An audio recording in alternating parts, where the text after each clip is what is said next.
Hey, good morning, good afternoon, good evening, wherever you may be. Scott Luton and Sofia Rivas Herrera with you here on Supply Chain Now. Welcome to today's live stream. Hey, Sofia, how you doing? I'm doing good. How about you, Scott? Doing great. And we've got to be on our toes because sometimes the swoosh doesn't feel like working. The swoosh just popped in and popped right back out. But Sofia, we're doing great. And as Trisha says, happy Buzz Day all.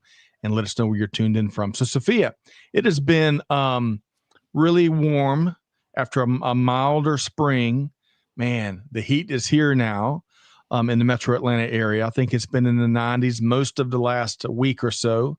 How about where you are, Sofia? What's the weather like? So I think we're 82, something like that. So finally, very nice weather, rainy season here, and lots of floods, but everything's green again. Well, So I because am we spent several months of a very dry season, right. weather that went up to 110. So finally, and I'm so sorry for the rest of the world that's getting their heat waves, but we already went through it. So Man. I'm so happy it's over. Well, I'm jealous. 82 and green sounds great. But hey, the fall's going to be here soon, along with football and you name it. But so great to have you here on the Buzz, Sophie. And we got a lot of great stuff to get into here today. So, folks, you know the Buzz. Every Monday at 12 noon Eastern Time, we discuss a variety of news and developments across global supply chain and business. News that matters is what we like to call it. We've got a terrific show here today. We're going to be discussing a mover and shaker in the cosmetics industry and perhaps what sets them apart from the rest. We're going to be talking about the Gartner Supply Chain Top 25. We're going to be talking about some upcoming food trends that might be impacting supply chains everywhere. And we're going to get a really neat sneak peek at the new season of Supply Chain Now in Espanol that is going to be released this week. Sophia, should be a big show here today, huh? It is. It was a couple of stressful weeks because one, and you'll know it later, but we also relaunched our Instagram account and we're jumping into other social media. So now you can find us there. And that was a big project to undertake, but we made it, and we partnered with some great companies to do so. So we're very, very excited for that. We're excited too. I admire the work you and Andrea have been doing. Quite the 1-2 punch. And we're going to talk more about that here on today's edition of the Buzz, folks. Two quick things before we dive in. Number one, give us your take in the comments, whether you're tuned into LinkedIn, YouTube, X, Facebook, Twitch, no matter. Let us know what you think. Just like our friend DC is with us here today via LinkedIn. Yay! DC, safe travels wherever you are. You've been traveling the world. Great to see you here. Michelle says happy Buzz Day from up in Chicago. Michelle, welcome back. Looking forward to your takes here today. And Maria, hola, cheers from Madrid. And by the way, the heat is everywhere in Spain. I know. Maria says, um, oh, look here, Sophia. Even Gino Pledger, the rock and roll drummer, is back with us here today. Gino, hope this finds you well. And I'm back to Maria's point, Sophia. The heat is everywhere in Spain. Have you been to Spain yet? I have. I was there in May 2023, and I Okay. thought it was going to be warm. So I packed how I was going to dress in May here in Okay. Mexico. But it was a mistake because it was still cold, or at least cold for me. And and then I left, and they started their heat wave, and I was like, maybe I should have gone there. That's Well, yeah, timing. later. Timing, Sophia. It always gets us. Yeah. One more quick comment here from DC. DC says she's back home for 2 whole months. Got Wow. workshops and trainings coming up. She's staying busy. Oh, and Uh, she's doing a LinkedIn course. I saw yes, her recording it. So please drop the link or tell us when it's live because I'm interested. that's right, DC. Great to see you. All right. So I've got a fun warm up question for you in just a second, Sophia. But to Hmm. set that up, I want to talk about the most recent edition of With That Said. Look at that beautiful sunset. So we started with a theme of vacation in this edition since my family just got back from a great trip to Edisto Beach. We offered up a few nuggets on pioneering companies that were early adopters of paid time off for their teams, which is really cool. And we touched on how important vacation is not only to job performance, but also to help maintain that healthy work-life balance. Get this, Sofia. Harvard Business Review published this nugget in an article from a year or so ago. Quote, in a study of 749 women, researchers found that those who took vacation less than once every 6 years were 8 times more likely to develop heart problems compared to Oh those wow. who went on vacation twice a year. Ooh.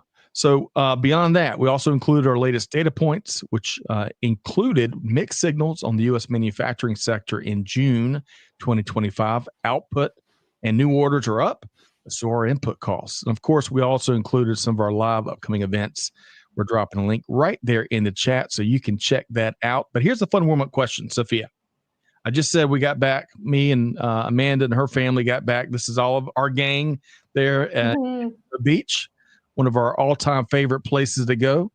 And then here's what I want to ask you, Sophia. So, with vacation top of mind, and you're a world traveler as well, what's one of your favorite places to go spend some vacation time? Maybe I'm traumatized, or I don't know. I'm just like so obsessed, but I love I love being in Cape Town, South Africa, and I Mm. think that has been the best place ever to go on vacation. I had so much. There's so many things to do.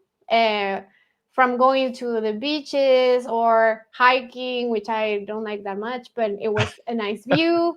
Um, or looking out wild animals as well as the wine country. I think like everything there is just perfect. But if I'm going to say something from where do I like to go here in Mexico, Right? I would say so I and it's also a wine country, but Ensenada in the north part of Baja of Mexico, it's in Baja California. That's a very good place to go and also enjoy from the wine scenery.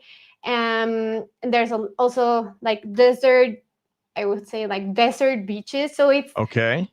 it's kind of weird to see the sand, the cacti, and then the ocean. Right. And the ocean is like completely light blue. The sand is white. Oh, There it's is gorgeous. uh, I'm, that's a nice place to go. you're painting quite the picture in my brain. I want to go visit those beaches, desert beaches. Yeah, Uh, desert beaches. well, hey, we're gonna have to get a rundown. You and Andrea, as you are traveling the world, we're gonna have to get lots more pictures, a travel update, travel Yeah. diary.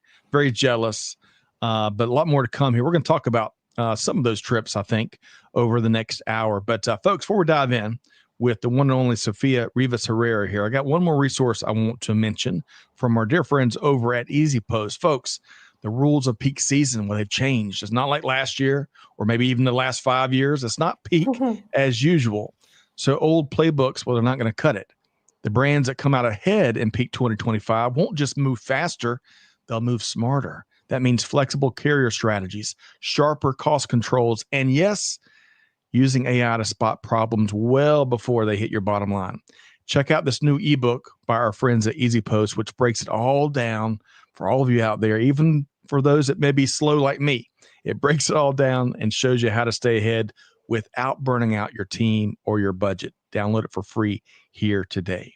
Sophia, speaking of vacation and speaking of burnout from the Easy Post there, we got to manage burnout, not just for ourselves, but our teams. That's a really important thing here in this ever fast moving world of global business, huh? Yeah, for sure. And that reminds me of an episode we did in Supply Chain Now in Español. We did a one that completely dedicated to talking about burnout in the industry. We also asked some of our listeners to share their own burnout stories, and we read them as and discuss them how to with an expert on how to deal with it. And we can definitely share those resources. Silvia Ramos, she has this company called Dale Hype. in which she has identified ways in which you can manage burnout or prevent it. She's recently launching a report on 2025 burnout in Mexico and Latin American countries, as well as a card game. So she does everything with like gamification and cards. Okay. Yeah. And she has this card game in which you can play and identify at which level of burnout you are. I like it. We're going to have Sylvia on, but we'll look forward to you sharing those resources. And I love how you're listening to your audience, because I tell you, burnout is a universal topic. Yeah. It impacts everybody. And if Yeah. you don't think it does, you're in double danger because you're ignoring the signals. Okay, maybe more on that in a minute. I want to get down to some business here. And we got a wide variety of topics. Eclectic, we said. Yes, you beat me to it. Eclectico. I was going to use the Spanish version, but I want to start with the cosmetics industry, Sofia. The cosmetics industry. I think this is an image here from your first visit to Ulta Beauty. Now, specifically, the beauty, cosmetics, and fragrance stores industry. Here in the U.S., Ulta Beauty owns about 18% of that market. Goodness gracious. And they're on the move, opening new locations in Mexico and the Middle East. So tell us, I was reading some of your own takeaways from this visit here, where you were kind of diving into what sets them apart, what helps build their competitive advantage, both from a consumer experience and a supply chain management standpoint. What's a few of your key takeaways there, Sofia? Yeah. Well, first of all, I know that some people might say, like, how is it your first time on a Ulta Beauty store? And well, there's none here in Mexico. And whenever I travel, sometimes I don't have time to go. But this time I had time and I went, paid a quick visit and looked at it and found out what was different about it. And I compare it to one of their, I would say, biggest competitors, which is Sephora, Right. which has been around in Mexico for a while. And and I would say, like, first, there's more focus on highlighting new brands, new companies and startups that are doing their own products. And one thing that I found recently from their chief supply chain officer at the Reuters event in Chicago was he was sharing, we not only like um, I'll give them a space for them to sell their products, but we also work with them to make their supply chains more resilient, and so that they can keep up with the peaks in demand. So talking about peak season right before, right? But right. I think that's something very interesting that I haven't heard about. And I think that's important because when you give them this space or this platform that makes their product more visible, then they'll have to be ready for that production increase or demand increase. Additionally, one of the other things that was interesting was the layout. The layout is completely different. So you have the cashier at the front of the store. So right. It's kind of you enter and then you have to go around and then come back to the beginning of the store to pay. And that's a strategy for them to, one, make you look at the whole store, and second, make it easier for you to pay. Interesting. Yeah, that's, I was reading about it. And that's like from a store perspective. But if you, there has been many articles shared around Ulta Beauty strategy. I've been lucky to also being hearing from their executives, from their team, and learning about what they're doing. But I think their success lies on their partnerships as well. So I think they're successfully partnered with, for example, Lucky for managing their omni-channel in a frictionless way, and making sure that the right product in the right quantity is at the right place at the right time. Additionally, Locus Robotics also works with them in their warehouses, making them more productive and allowing them to have more speed, for them to respond to shifts in demand. So I think there are different use cases that I've been reading about Ulta Beauty that makes them very interesting, and they keep innovating, which I think is something that's the way to do it, right? And I'm with you. now they're coming to other regions, now starting in Mexico, and they're coming here through Grupo Axo. So Grupo Axo has been bringing US brands to establish in different malls or areas in Mexico. Yep. And so like I think they brought like Abercrombie or and other brands, but well, and now they're bringing Ulta Beauty with them. So that's also an interesting partnership. And they're acknowledging the growth of the beauty industry in countries like Mexico and in other countries in Latin America. And also they'll face that it's different, right? So our skin is different, our brows, our lashes, our hair, our preferences are different. Some parts of Mexico like a lot of, I would say, heavy makeup. Others Okay. like want it lighter. So they'll have to balance and understand what we prefer, which that will be interesting, and also face or bring into their assortment the local brands that are doing great, not only here but also in the US. Sofia, I love it. And one big theme I think we're all picking up from you here today in your visit and your analysis of what makes them different is there's few companies that really put the consumer number one, the true North Star, and and you can see it ripple out across not only their operations, but how they lay out the store, how they bring new products into the various markets. And we're going to be keeping tabs on Ulta Beauty, just like Amanda says. She loves Ulta, Amanda says, and she had no idea about all these cool things they are doing. So, Sofia, I look forward to your next visit.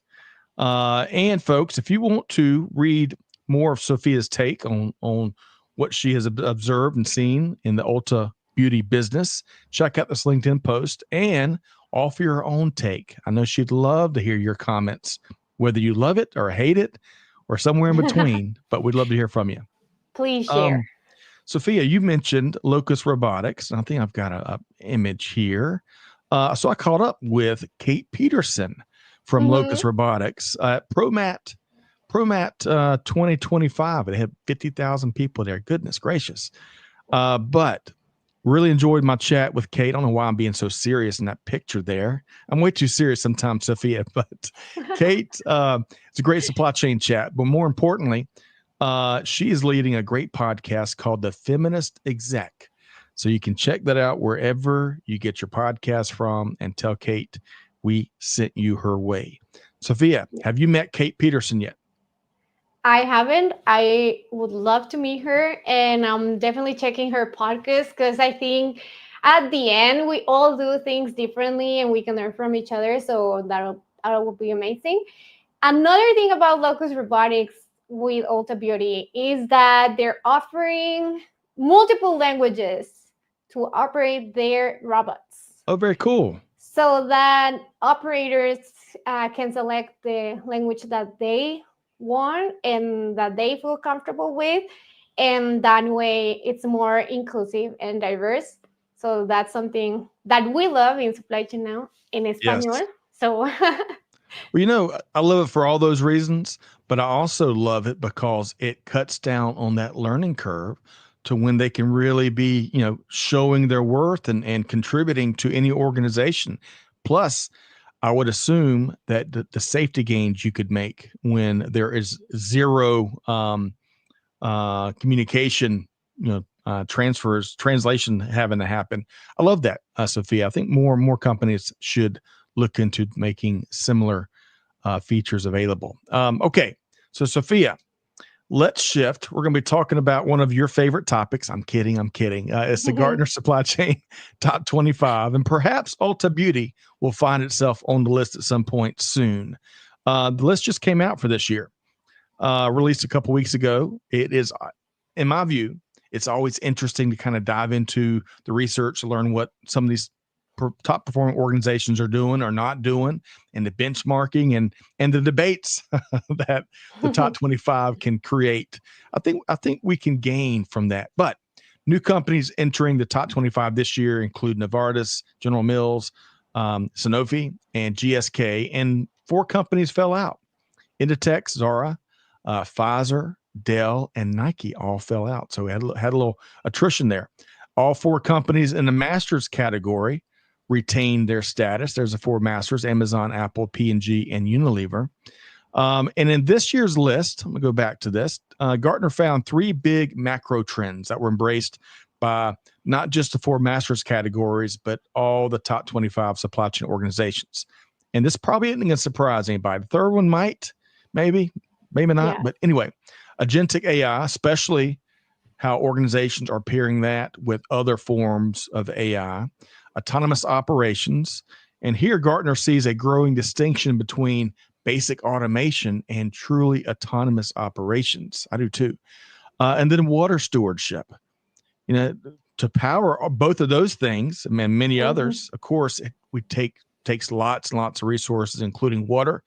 And companies are finding new creative ways to optimize their water stewardship strategies. So, Sofia, when you survey these top 25 companies that we're seeing there, courtesy of our friends at Gartner, what's a couple of thoughts that come to your mind? So I think this list gives us a North Star, especially for the companies that are constantly being announced or awarded these like spots. And they should trigger something or some action, right? So if you see that you fell from 2024 to 2025 and 2 spots, then you go to the analysis and you kind of dive in and what happened that we dropped down.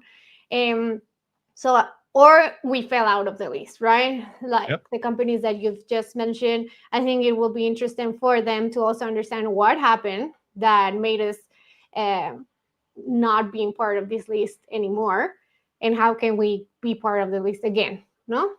I think they're all companies that are all present in my life, so you see them on your daily life, so it's interesting. I think like from a consumer perspective, if you see this list and you don't understand like what are they measuring, I encourage you to go and see what they're measuring, and also see, okay, I'm using L'Oreal, I'm using Colgate, I'm using Microsoft, so on. And do I feel that? Do I also feel from what they're being featured? From my consumer perspective and from my usage, is that also reflected? No. Yeah. That can also be an interesting way to look at it. And from the trends, I think it shouldn't be a surprise that water stewardship is there. Yep. Especially because of how much water is being used to power all these data centers for AI, and how if we were towards fulfilling our sustainability goals, how we're now falling back because of all these increasing water usage and other resources. So how can we turn the ship around and be better at it? Yes. Everyone, if not many of you, or if you don't know, I'm a huge fan of L'Oreal. And I know that they have a lot of dry, or they call it dry plants, in which they either reuse or stepped aside from using water as a single use, or disposing water in their plants. So that's an interesting use case. Check it out. Dry plants, L'Oreal. But yeah, definitely that's something that's interesting, and it's also tied to our next topic, our next eclectic topic, which we'll bring up in a second. We sure will. And I love that. I hate that I'm not taking advantage of that segue, but I want to add a couple more thoughts, Sofia. I'll repeat it. Please do. Then I'm gonna hold you account. I'm gonna hold you to it. But when I survey this list, and folks, if you don't see this list, a lot of times you'll see the pyramid way that they illustrate the partners. But to echo Sofia's point, go check out the research itself. Go sit in on the Gartner webinars where they kind of walk through the methodology and some of the specifics. It's really important. And maybe if you're not there, like self-assess yourself with this Yes. methodology. That could be also interesting, and Well see said. like where do you fall there. But yeah, go ahead, Scott. Yeah. So, I've had the pleasure of hearing from or interviewing a couple of Schneider Electric executives this year, and it's really fascinating to hear them what in terms of what they're doing and how they're really, truly, and from what I can tell, really doubling down on the power of culture and how selective they're being when it comes to their digital transformation. And I'm going to paraphrase what their North American chief supply chain officer told us. But look, we're not ripping everything out. We're calling time out, figuring out what's working, what isn't working, and we're taking a very targeted approach. That really, it sounds so obvious, but more companies and more leaders need to hear that. So that one stands out to me.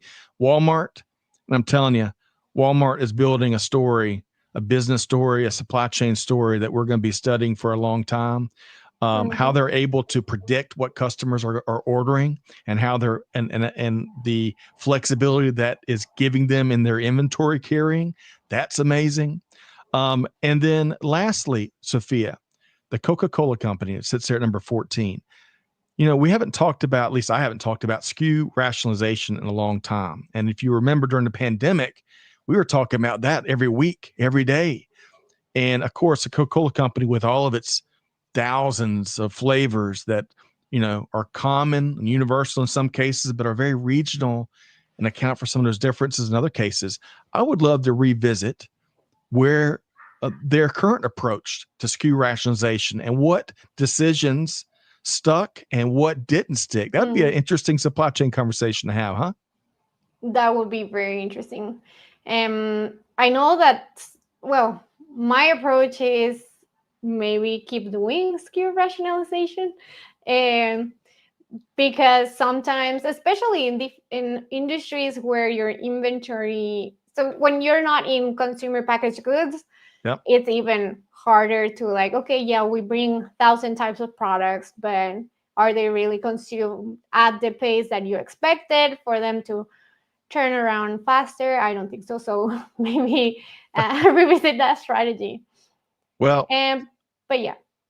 Well, you know what? We will. We're gonna have to have that conversation now that's stuck in my brain. We're gonna have to revisit it. But all right, Sofia, I'm gonna mention Nadim's comments here, and then I'm gonna get you to give us that segue again. So, Nadim, great to see you from Saudi Arabia once again. We always enjoy your perspective, and Nadim says something very truthful when it comes to the Gartner Supply Chain Top 25. What is visible is always saleable. That's right, Nadim.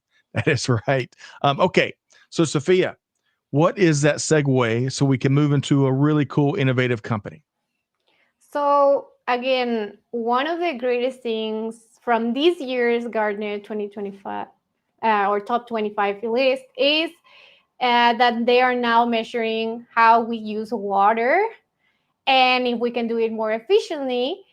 And that brings us to this next topic, which is an example of how to use water in a very efficient way.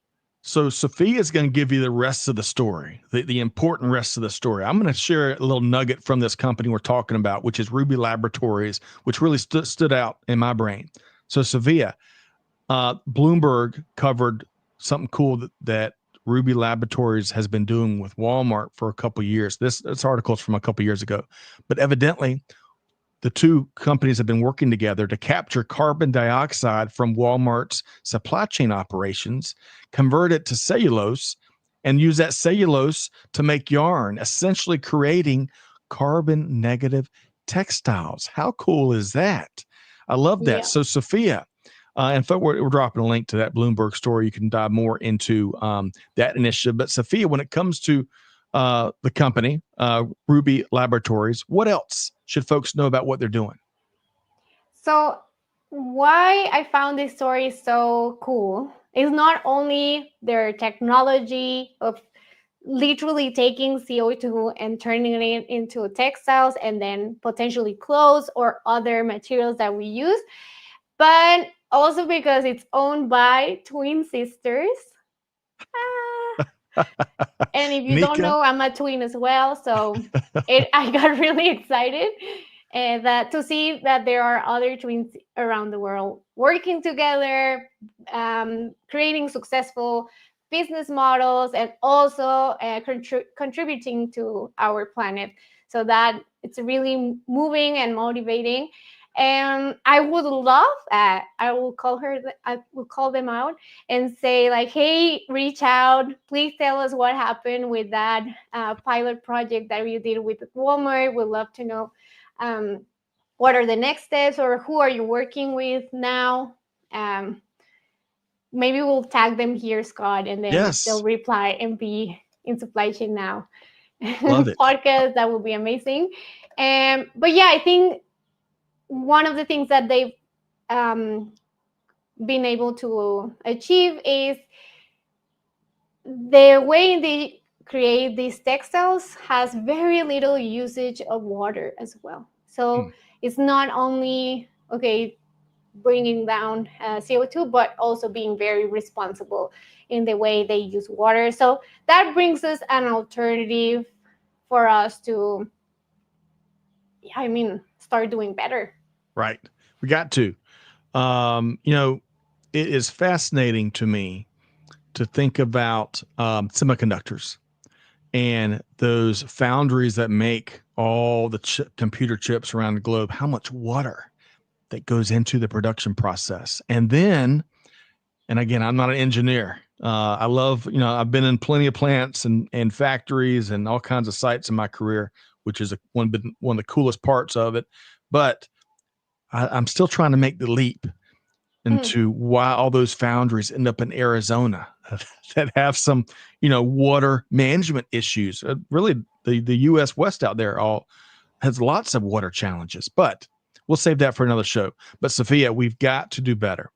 And it was really cool to see water stewardship not only be found in the culture of these two here, the founders of Ruby Laboratory, doing some really cool, innovative things, but going back to our previous topic, it was great to see it, being identified as one of the 3 top macro trends that make up those leading companies. We've got to be better stewards of not just water, all of our resources, but water is the universal. What did we learn back in chemistry?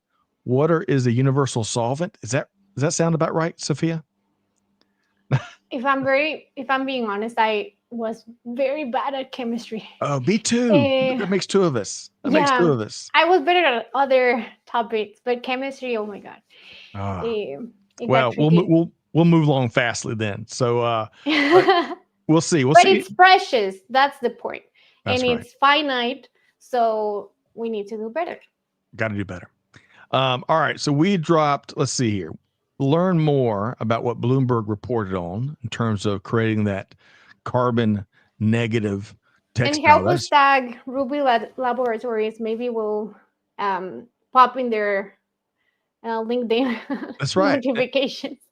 And maybe if we can do so without letting them know how bad we are at chemistry, we'll let them inform us on that. We'll cut that part from these. Yes. Yeah. Okay.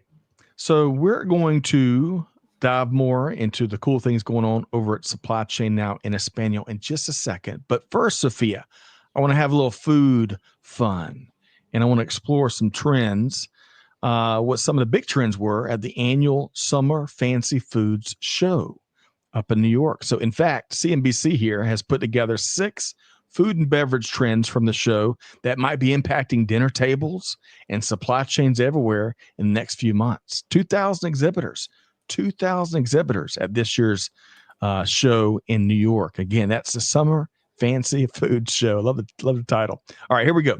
I'm gonna walk through these 6, and then Sofia, I'm gonna get you to tell us what's one of the trends that you hope will stick around. So we'll see. Number 1, new creatively fused olive oils. That sounded really old to me, but it's one of the 6 trends they identified. Number 2, mustard, mustard, mustard. And you see some of the cool, what they call the caviar of mustard right there pictured in front of you. Mhm. Number 3, a 2.0 take or multiple takes on plant-based food, really leading with taste in this next chapter.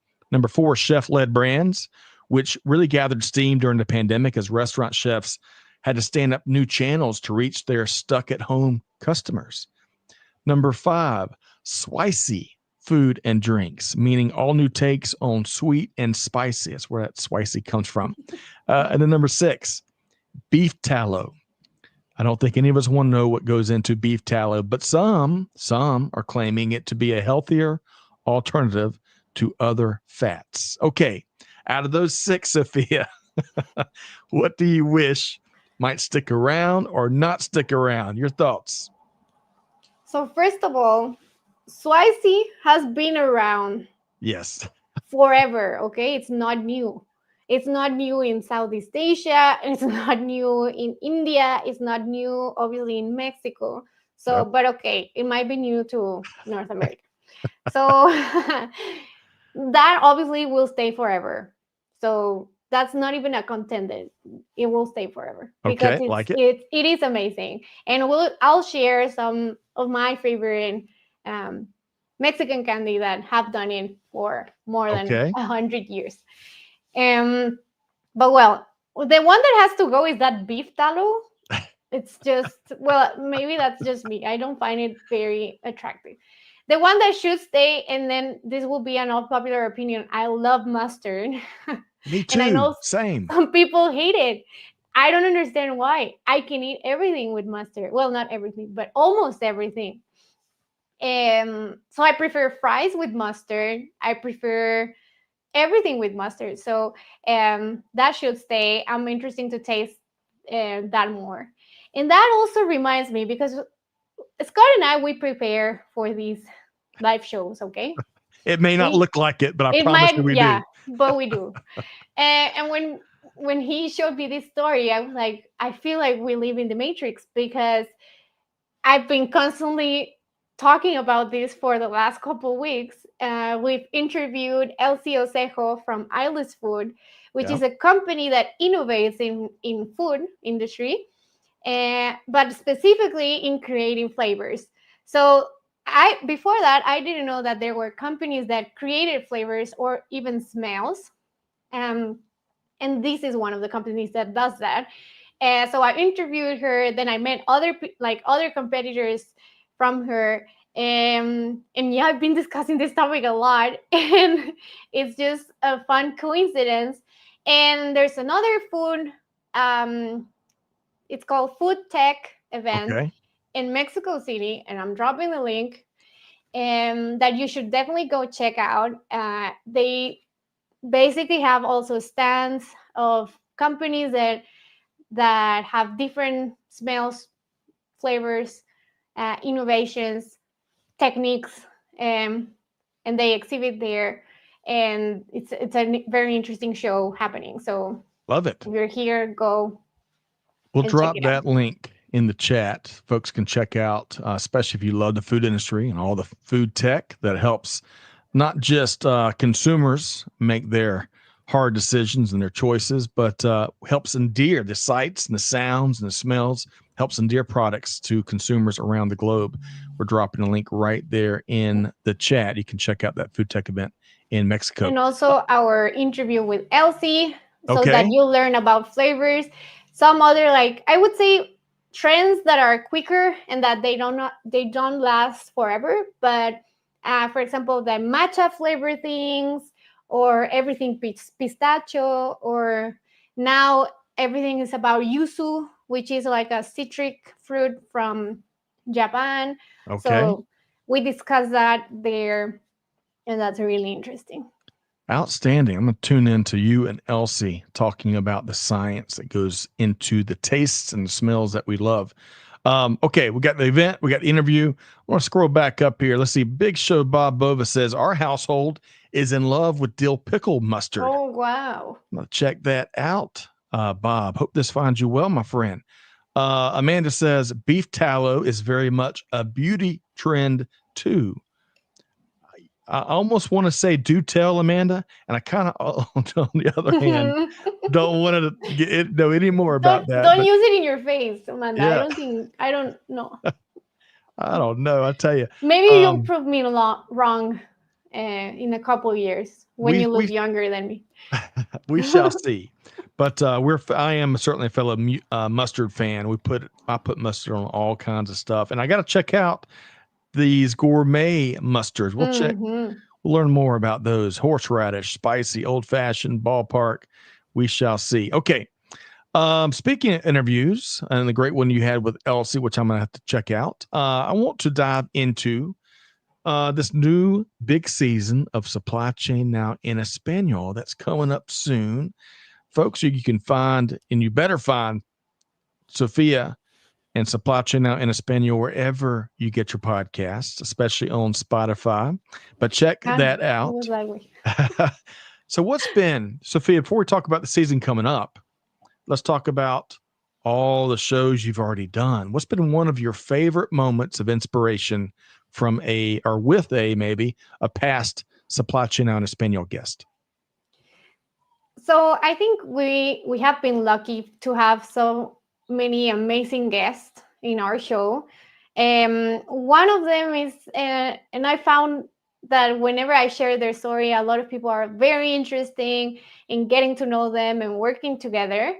And that company is Someone Somewhere. So Okay. if you don't know them, there are Mexican brands that have created value chains around the craftsmanship and all the artisans in Mexico for them to have constant and fair labor all the time. And how have they done it? They found out that big companies have very big goals in terms of sustainability and social impact, and they have not been able to achieve them by themselves. So Hmm. by connecting them with artisans in Mexico, they've done collaborations for them to achieve those goals, and also for the artisans to have this constant amount of work coming to them, and also making them their business more formal and more, I would say, efficient, and as well uh, replicable. Okay, so what if you don't know them? They have collaborated with brands like Adidas and like Lacoste. The latest shirt of Lacoste is done by artisan hands from Mexico. Huh. Also, if you've ever been to business class in Delta Airlines, which I haven't, but please take me, Delta. No. uh, but their travel pack is made by artisans from Mexico, by Someone Somewhere. Um, and many other beautiful brands have collaborated with them. And it's such a success story. And I find it amazing that they have created these value chains around that. And they're fulfilling two beautiful goals from two different communities. So that's one of the stories that I really enjoyed. And then we have a very popular episode about um, logistics of pets. So these former executive from a transportation company dropped, uh, stopped working there and decided to pursue her other passion, which is veterinary. And she created this company in which she literally moves special cargo, which is your dog, your cat, even horses. And Wow. she makes all the logistics from point A to point B, and with a special care so that they are not transported below the plane, but in the main cabin, and with all the safety protocols for them to arrive alive and good to their destination. Sophia, those are two fascinating shows. On the first one with Someone Somewhere, I think I got that right, right? Yeah. I love how they are protecting the human component globally as these campaigns launched that lead to some really popular and some very nice items found in some of the leading brands interactions across the globe.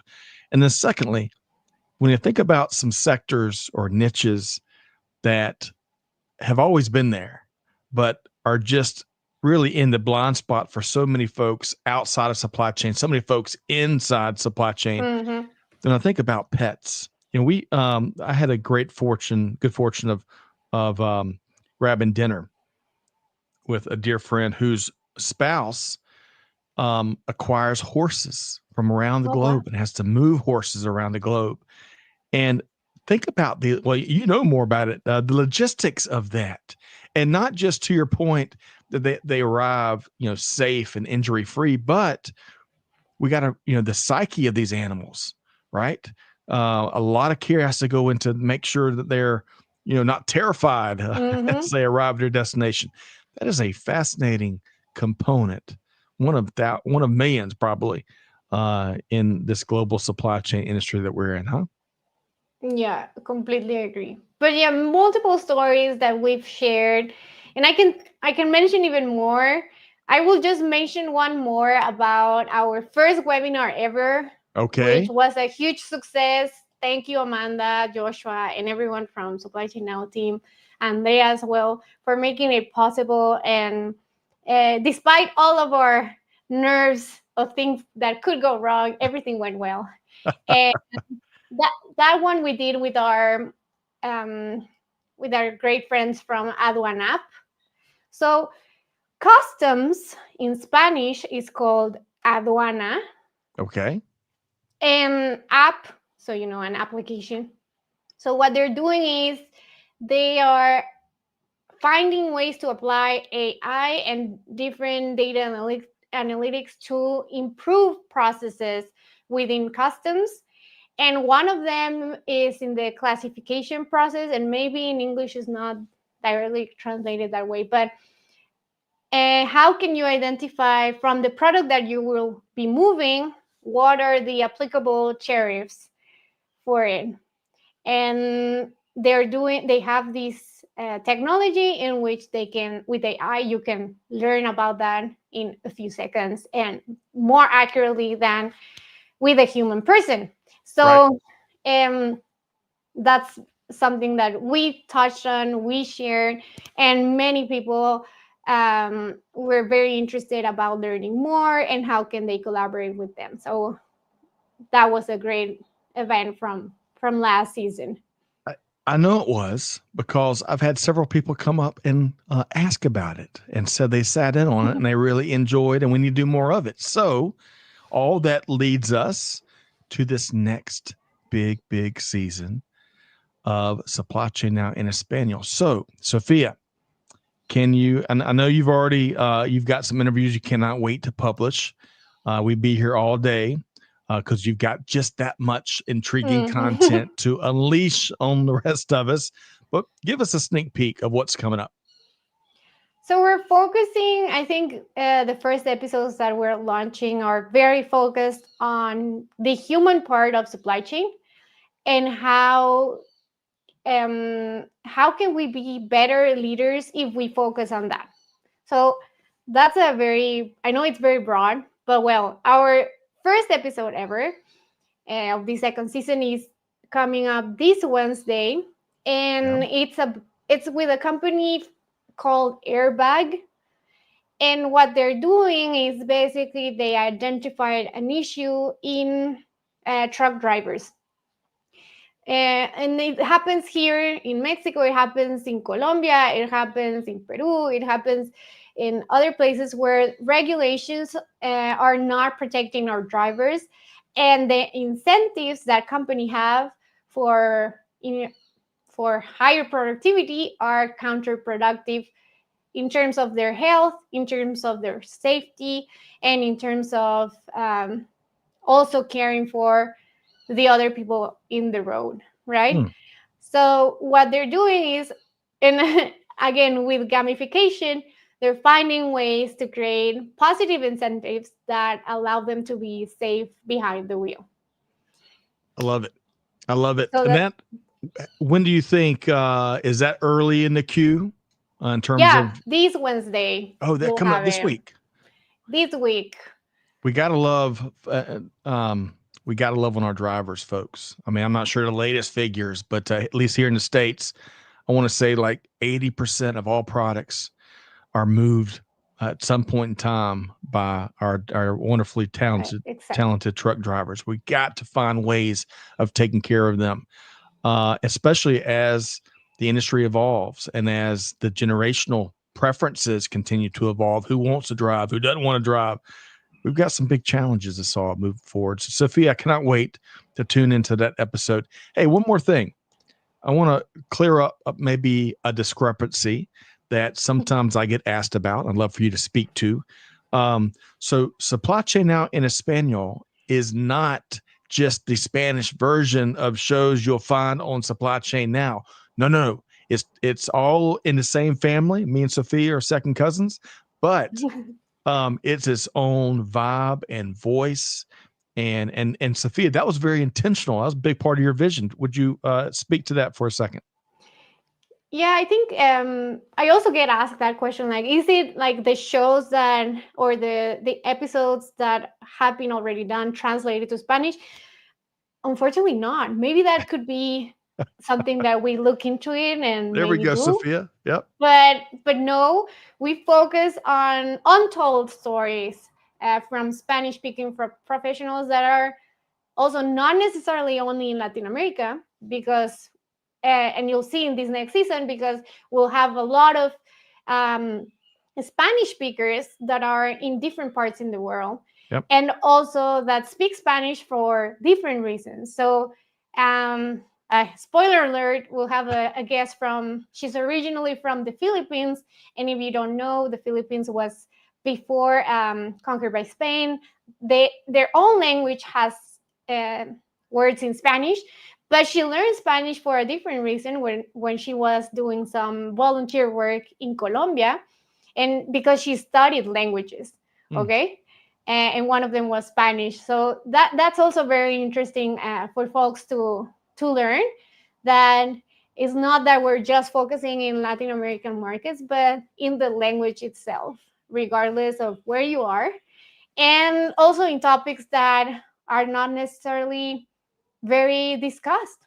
We're also having an episode that might be talking about faith and God, and that has been the success story of someone working in a 3PL. Okay, so it's I love very it. interesting uh, how we have found amazing guests with amazing stories.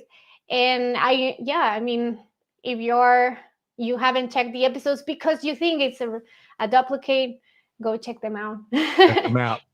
Don't walk, run. Check them out today and check out the new season on Wednesday. And I love the vision you've got, Sophia, and finding these stories that need more amplification and really told by strong Latin leaders that are doing big things in the industry. So, Sophia, I'm looking forward to this next season. I appreciate the opportunity to have you on the buzz here today. Sophia, how can, before I got a couple of comments I'm going to close here with, but before I do, how can folks track you down, Sophia? And of course, they can go get the podcast on wherever they get their podcasts, especially Spotify. Would that be your advice there, Sophia? So Spotify has a lot of features. If you have the version on your phone, you'll also find different things that we're implementing there. You'll have the opportunity to see the episode as well. So the video version, the transcript, other links that we share on Spotify. If you listen to Apple Podcasts, then that's fine. We're there too. And also, we encourage you to check our YouTube channel, which is it's a YouTube list within the Supply Chain Now family. Yeah. And that's also a great place. I know people sometimes work and see YouTube videos at the same time. Don't tell And on those people. Don't tell on those people. Guilty as but charged. but if you're that kind of person, then I encourage you to watch and see that episode as well there. And you can also connect with us through our new Instagram, or well, relaunch Instagram, where we'll be sharing stories and sharing as well all of our posts there on video, all the video clips that we do. And we have already started. So if you go now, you'll see all those things right now for this upcoming episode on Wednesday. And yeah. And how can you connect with me? I'm also here on LinkedIn is easier. We're starting also with my reviving my Instagram account on supply Okay. chain, and it's here. You can check it out. And There's no shortage of ways for folks to connect exactly. And with if you. you, and we can share also the email of Supply Chain Now en Español in case you're like interested in collaborating and doing fun stuff with us. Tomorrow we're announcing a live event that I think people will find very fun. And we have few spots, but if you are quick to register, then you'll be there. It is a beer game competition. Ooh, Okay. that sounds fun. Anything So with you, beer. Anything with beer, right? Or some of that yeah, South African wine you were talking about earlier. Um, exactly. Folks, we're dropping all those links right there in the chat, so they're conveniently at your fingertips. And I know Sofia welcomes your input, your comments, and your participation in their shows in this upcoming big time season. So, as we wrap the buzz here today, I want to thank Sofia Rivas Herrera, the one and only, and her executive producer. I think that's the official title, Andrea Yeah. Rivas Herrera. But Sofia, I really appreciate what you and the team are doing. We are very happy to be participating, doing all this fun stuff. Andrea, I should bring a picture of her. We'll get her on the next buzz. That would be great. Yeah. Folks, we got big things coming to what the Supply Chain Now and Espanol team is doing. So big thanks to Sofia. Big thanks to Amanda and Trisha behind the scenes here today, as they always are, making production happen. And of course, most importantly, big thanks to our global audience for being here with us. Keep the feedback coming. But folks, hope you enjoyed learning from Sofia here today as much as I have. Hope you enjoyed the show. But you got one thing, you got homework. You got to take one thing you heard here from Sofia here today, put it into practice, share it with your team, check out the new season, whatever it is.